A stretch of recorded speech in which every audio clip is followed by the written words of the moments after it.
Mr. Speaker, I know well how women feel. As a mother of 2 boys, now 13 and 15, I worked while pregnant in an auto assembly plant in Windsor, where I worked for 20 years. I remember working while pregnant with my first son, and another woman in the workplace was expecting 2.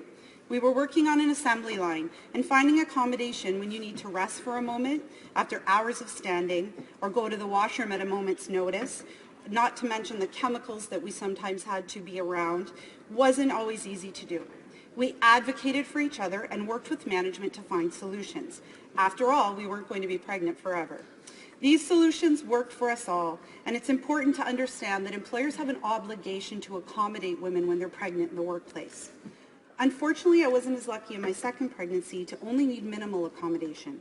I had a riskier pregnancy that was landing me in the hospital weekly, and I was anxious and uncertain about not only the health of my baby and myself, but also about my ability to work.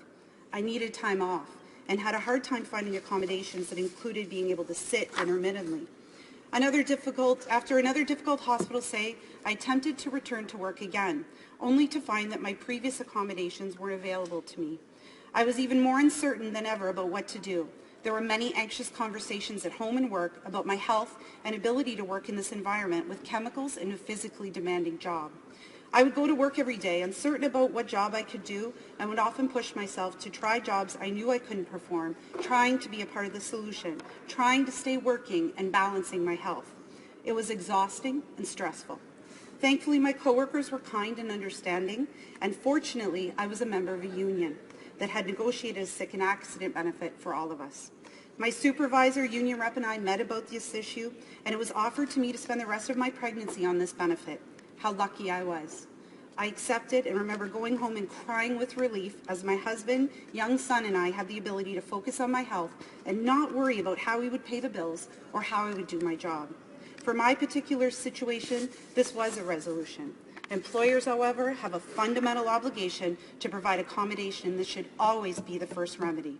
I spent the remaining months visiting the hospital many times, but ultimately we were very fortunate to welcome our second completely perfect son, Malik.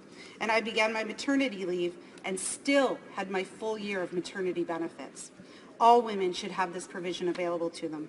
I can't help but think how unfair it is for other working women who struggle, finding themselves in similar situations without the ability to rest and take care of themselves. No family should have to go through that stress, let alone one that's expecting.